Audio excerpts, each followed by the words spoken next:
ওদের বিষ খায় মরে না কেন? এরা বাচ্চা থেকে দরকারটা কি? সত্য কথা বলবে না মৃত্যু পর্যন্ত।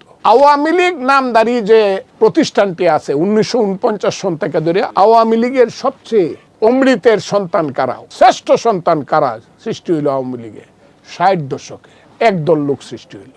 নিশ্চয়ই এদের নেতা বঙ্গবন্ধু শেখ মুজিবুর রহমান, এই ব্যাপারে কোনো সন্দেহ নাই। কিন্তু বঙ্গবন্ধু শেখ মুজিবুর রহমান সর্বক্ষণ জেলে ছিল, কাজটা তো অন্য কাউকে করতে হয়েছে। আমরা তো এই কথাটা বলি না যে বঙ্গবন্ধু শেখ মুজিবুর রহমান তো 9 মাস জেলে ছিল, তার নামে যুদ্ধ হয়েছে ঠিকই, কিন্তু ছিলেন না। তাজউদ্দিন যুদ্ধটা পরিচালনা করছে, এই নামটা তো একবারও নেই। মহাপাপ করতেছি তো আমরা। বঙ্গবন্ধুর দায়িত্বটা তাজউদ্দিন পালন করছে না, নাহলে হয়েছে কেমনে জিনিসটা?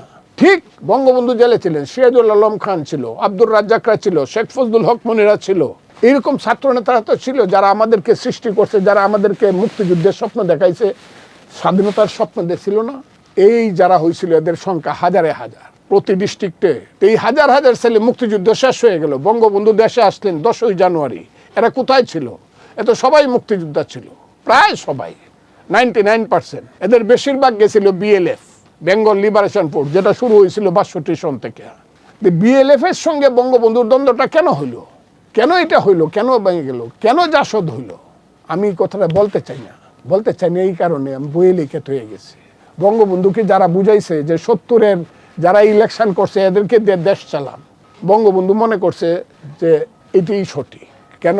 9 মাস তো বঙ্গবন্ধু দেখে নাই। 9 মাসে কিন্তু যে ছেলেটা হাল বাইতো, লাঠি ছিল হাতে, সেই ছেলেটার কাছে কিন্তু বন্দুক উঠছে। যে ছেলেটা যা মিস্ত্রি ছিল, ইট ভাঙতো, তার কাছে কিন্তু এলএমজি উঠছে।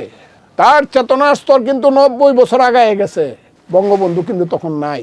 আমরাও তাকে যে বুঝাইতে গেলে পরে অন্যরা যারা বঙ্গবন্ধুকে বুঝাইছে, আমরা ব্যর্থ হয়েছি। আমরা না, আমি না, যারা বুঝাইতে গেছে বঙ্গবন্ধু যে দেশ কিন্তু 90 বছর আগায় গেছে। যে ছেলেটা হাল চাষ করতো লাঠি লইয়া, সেই ছেলেটার হাতে কিন্তু বন্দুক উঠছে। আপনি চিন্তা করিয়া কিন্তু কাজটা করেন। এবং কথাটা আইসা বললো জাতীয় সরকার হোক, সবাই মিল্লা যুদ্ধ করছি, সবাই মিল্লা সরকার হোক। এখন এই কথা কইল তো আওয়ামী লীগেরা কাল কি আমরা মারতে হইব? আমি তো বঙ্গবন্ধুর উপরে রেখেই কথাটা বলতেছি, মাথার উপরে রেখেই। সবাই মিলে যুদ্ধ করছি, সবাই মিলে সরকার হোক। দ্বন্দ্বটা তো এখানে হইল।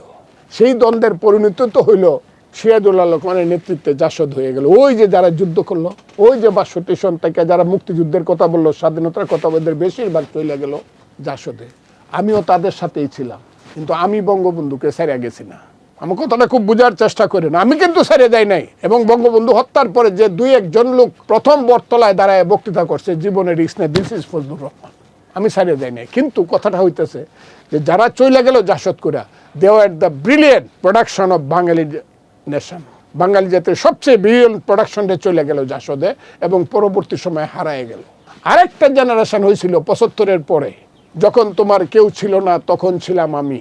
যখন আওয়ামী লীগের নাম বলার মতো বলার মতো লোক ছিল না, জয় বাংলার বলার মতো লোক ছিল না, শেখ মুজিবের বলার মতো লোক ছিল না, যারা এটাকে সংগঠিত করছে জীবনের রিস্ক নিয়ে, জীবন যৌবন সব শেষ করছে, রাতের আধারে ঘুরছে, বাংলার ঘরে ঘরে ক্ষেতের আইলে ঘুরে ঘুরে আওয়ামী লীগকে আবার শেখ মুজিবকে আবার প্রতিষ্ঠিত করছে। সেই ফোর্স এটা আমি নাম বলবো, হাজারে হাজার আছে। আবার আওয়ামী লীগ আছে, এটার 1 নম্বর নামটা হলো জহুরা তাজউদ্দিন। সৈয়দা জহুরা তাজউদ্দিন হলো 1 নম্বর নাম আওয়ামী লীগে। কোনো বাপের বেটা থাকলে আমার সামনে আইসা দাঁড়াও। এখানে আরেকটা লোকের অবদান অস্বীকার যদি করে কেউ, ইতিহাসকে অস্বীকার করা হবে। সেই লোকটার নাম হলো কাদের সিদ্দিকী বীরত্ব। 15ই আগস্টের পরে প্রতিবাদ করছে। ইতিহাসের কথা, আমার সঙ্গে তার যতই হোক। এই জেনারেশনটা ধ্বংস হয়ে গেল শেখ হাসিনা আসার পরে, দেশে ফিরে আসার পরে।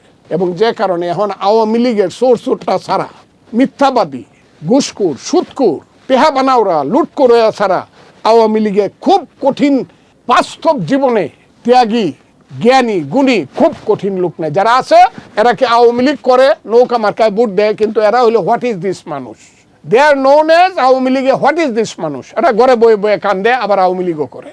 এটা হাজারে হাজার আছে, কিন্তু এরা কেউ না। আওয়ামী লীগের মূল নেতা হইলো হাইব্রিডরা হইলো আওয়ামী লীগের মূল নেতা সব।